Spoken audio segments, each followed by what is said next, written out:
Hello दोस्तों, नमस्कार। आज जो है मैथ प्रैक्टिस सेट 26 का पहला क्वेश्चन लेके आए हैं आप लोगों के लिए।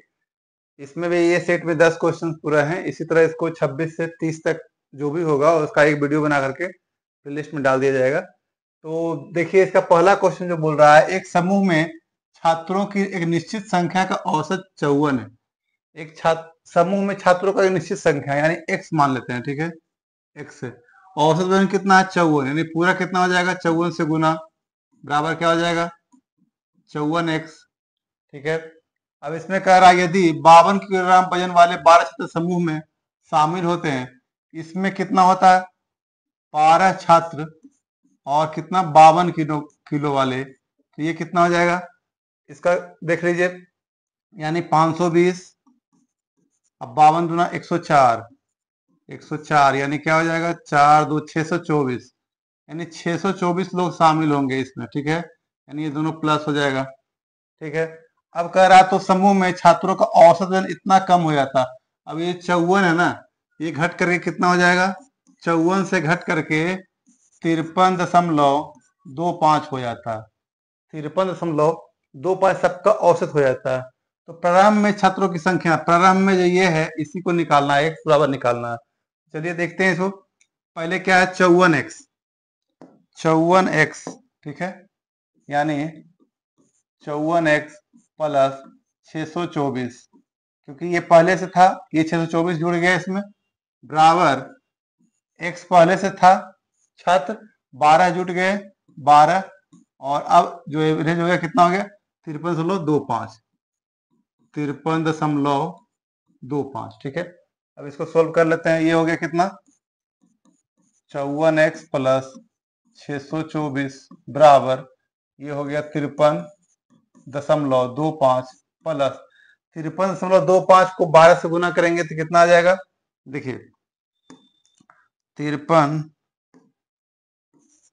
दशमलव है तो 2 दशमलव यहां चला गया, यानी 639। ये कितना आ गया है? 639। अब इसमें माइनस कर दिए, 54x 53x इधर माइनस हो जाएगा, कितना बचेगा? 0.75x बराबर 639 में 624 घट जाएगा, कितना बचेगा? 15।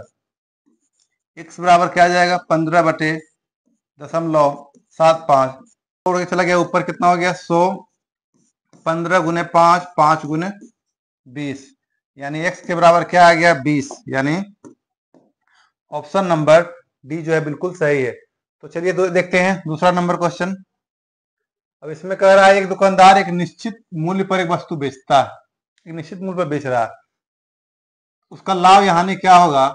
उसका लाभ हानि क्या होगा यदि उसे उस मूल्य के 75% बेचकर उसकी हानि होती है? अगर अभी हो रहा है उसको 75% बेचने पर 10% की हानि हो रहा है, तो अगर नहीं डिस्काउंट देगा तो क्या प्रॉफिट होगा, यही पूछ रहा है। तो देखिए, अगर 100 रुपया है, उसको हानि हो रहा है 10%, यानी वो कहीं ना कहीं 90 में बेच रहा होगा, ठीक है। और ये जो 90 रुपया है, ये जो है ये क्या है? क्रय मूल्य, ये विक्रय मूल्य।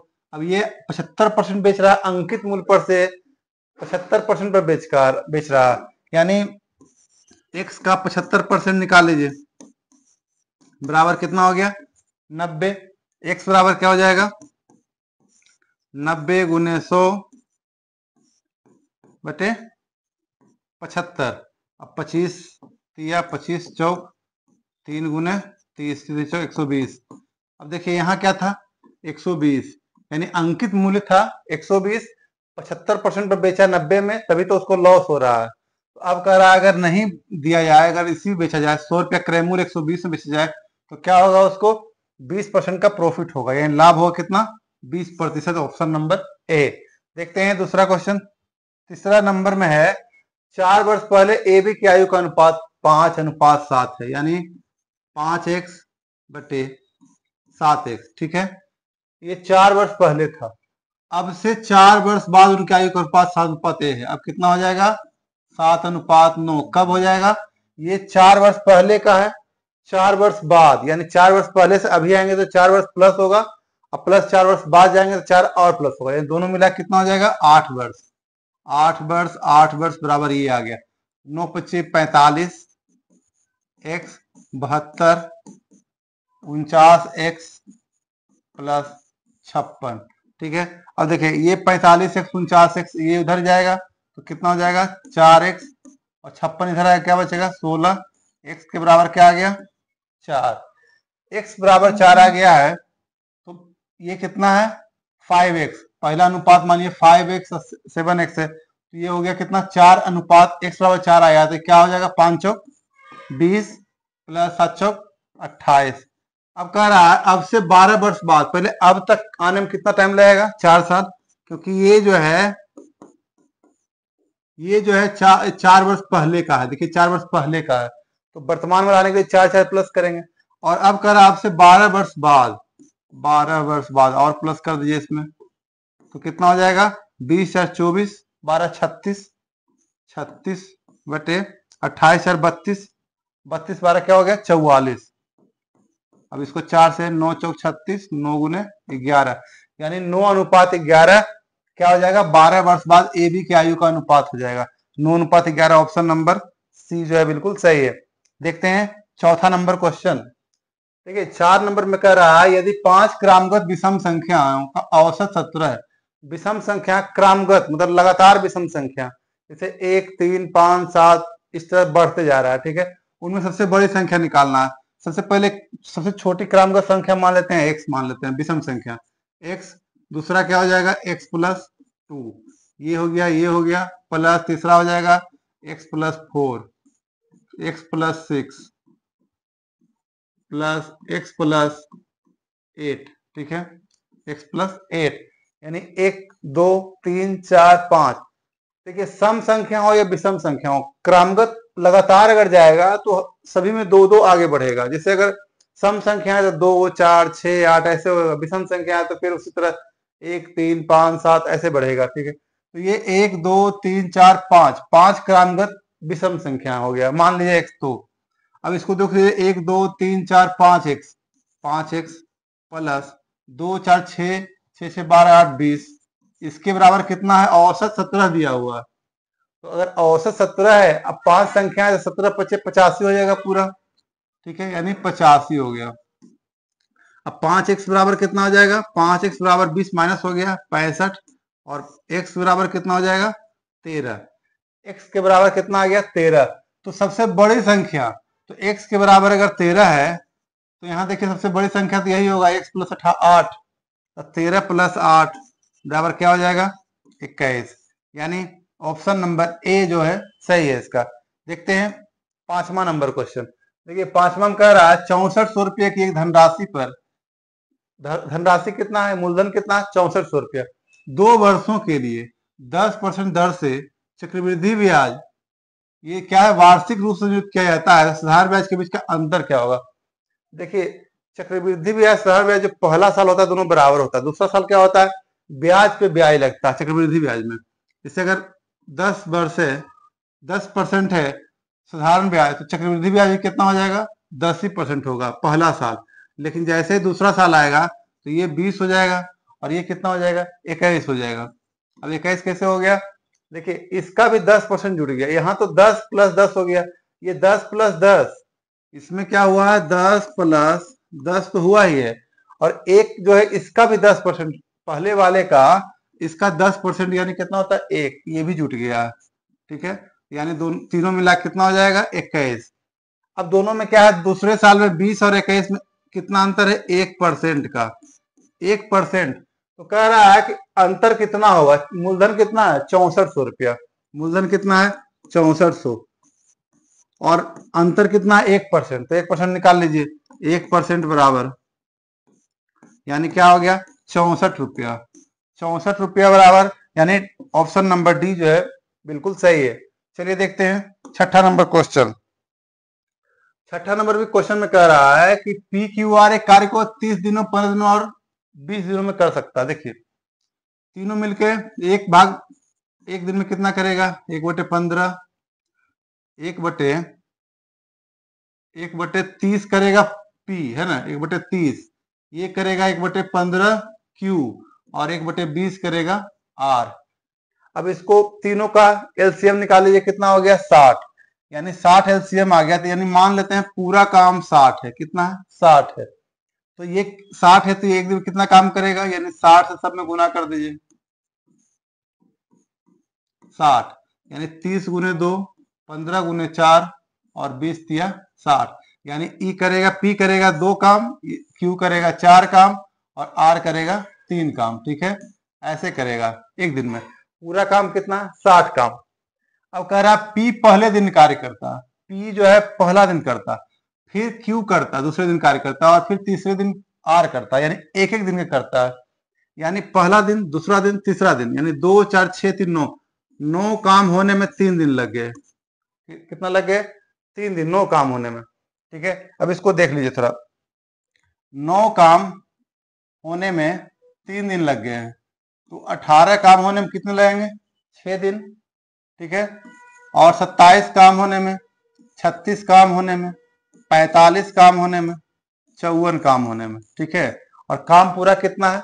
60 काम है। तो यानी 3 6 9 12 15 और 18, यानी 54 काम करने में 18 दिन तो लग जाएंगे, क्योंकि सब एक एक दिन कर रहा है। 18 दिन लग गए। 19वां दिन जो होगा, 19वां दिन वो क्या हो जाएगा? कौन काम करेगा? 18 काम अगर पूरा हो गया है तो 19वां दिन क्या हो जाएगा? ये करेगा काम। यानी 19वां दिन 2 काम करेगा, क्योंकि पी का नंबर आ जाएगा। तो ये 54 2 कितना हो जाएगा? 56 काम। 56 काम हो गया। ठीक है, यानी 19वां दिन 2 काम करेगा पी। फिर उसके बाद अगले 20वां दिन, 20वां दिन कौन काम, कितना काम करेगा? पी के बाद क्यू आ गया, यानी 4 काम ये करेगा। यानी 56 4 60 काम। यानी 60 काम करने में टोटल जो है 20 दिन लगेगा। यानी ऑप्शन नंबर ए जो है बिल्कुल सही है। देखते हैं 7वां नंबर क्वेश्चन। यदि एक वस्तु का विक्रय मूल्य 432 है, विक्रय मूल्य कितना है? 432 है, लाभ 35% है, तो क्रय मूल्य निकालना है। जब भी विक्रय मूल्य से क्रय मूल्य निकालना होता है तो क्या करते हैं हम लोग? 432 अगर विक्रय मूल्य है तो अगर विक्रय मूल्य से क्रय मूल्य निकालना है तो 100 ऊपर लिख करके जो भी प्लस या माइनस हो रहा है, अगर लाभ हो रहा है तो 100 प्लस 35 135, और अगर हानि होता है तो 100 माइनस 35 65। ठीक है, ये विक्रय मूल्य से क्रय मूल्य निकालने का। अगर हम क्रय मूल्य से विक्रय मूल्य निकालेंगे तो इसका सीधा उल्टा हो जाएगा, 100 नीचे 125 ऊपर हो जाएगा। इसको सोल्व कर लीजिए। 5 दूना 10, 5 गुने 7, 5 20। अब ये 9 से कट जाएगा, 4 3 7 2 9, 9 9 चौक 36 और 36 आ गया, 9 8 72, 9 तिया 27, 3 गुने 16, 16 दूना 32, यानी 320। ऑप्शन नंबर बी जो है बिल्कुल सही है। चलिए देखते हैं 8वां नंबर क्वेश्चन। देखिए 8वां नंबर में कह रहा है एक वर्ग का विकर्ण 10 सेमी है। एक वर्ग है, उसका विकर्ण कितना है? 10 सेमी है। एक वर्ग है, ठीक है, अगर मान लीजिए एक वर्ग है तो इसका अगर कितना है? विकर्ण 10 सेमी है। उस वर्ग के विकर्ण की लंबाई क्या होगी? एक वर्ग और उसकी वर्ग की लंबाई क्या होगी? ठीक है, एक वर्ग है, उसकी लंबाई क्या होगी? वर्ग की लंबाई क्या होगी? जिसका क्षेत्रफल पहले वाले वर्ग के क्षेत्रफल का दुगुना है, इसका दुगुना है। ये देखिए विकर्ण 10 दिया हुआ तो वर्ग का क्षेत्रफल क्या होता है? विकर्ण स्क्वायर बटे 2, यानी 10 गुने 10 विकर्ण स्क्वायर, यानी 100, 100 बटे 2 बराबर क्या हो जाएगा? 50। अब इसका अगर 50 क्षेत्रफल है तो इसका कितना हो जाएगा? 100 क्षेत्रफल हो जाएगा, क्योंकि इसका दुगुना है, ये 100 हो जाएगा। अगर क्षेत्रफल 100 है तो भुजा कितना हो जाएगा? 10 हो जाएगा, क्योंकि भुजा स्क्वायर होता है। और यह इसका अगर क्षेत्रफल दिया है, अगर निकालना भुजा तो इसका क्या करेंगे? वर्गमूल निकालेंगे, तो क्या हो जाएगा? ये 10। और अगर भुजा दिया हुआ है यानी साइड दिया हुआ है तो विकर्ण निकालने के लिए क्या करना पड़ता है? √2 इंटू भुजा। ठीक है, √2 गुने भुजा। √2 बराबर क्या हो जाएगा? 1.414 गुना 10। अब ये 1.1 उधर हो जाएगा, यानी 14.14 जो है इसका आंसर है। ऑप्शन नंबर ए जो है बिल्कुल सही है। देखते हैं 9वां नंबर।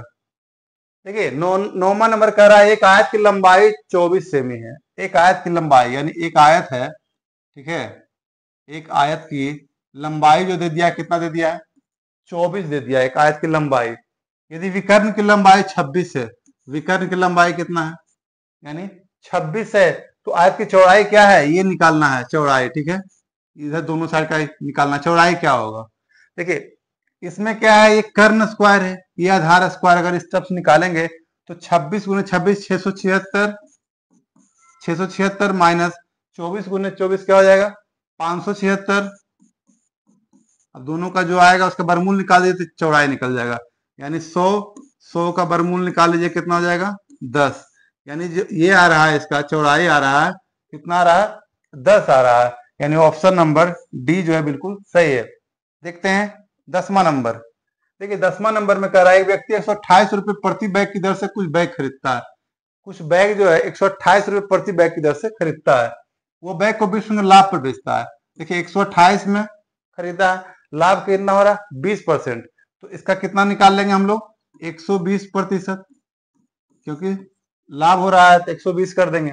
अब क्रयमूल्य से विक्रय मूल्य जा रहे हैं तो ऊपर लिखेंगे, तो 15 बैग का विक्रय मूल्य क्या होगा, ये तो एक का निकल गया विक्रय मूल्य, ठीक है 128 प्रति बैग है। अब 15 बैग, तो 15 को इससे गुना कर दिए, 10 5 दूना 5 तिया 2 गुने ये कितना हो गया 64, 12 तिया 36, यानी 64 गुने 36 क्या हो जाएगा 6 चौक 24, 4 2 36 2 38, 4 तिया 12 2 1 18 1 19, 4 0 1 2304, 2304 आ रहा है इसका, यानी ऑप्शन नंबर बी जो है बिल्कुल सही है। तो ये था आज का सेट नंबर 26 का 10 क्वेश्चन।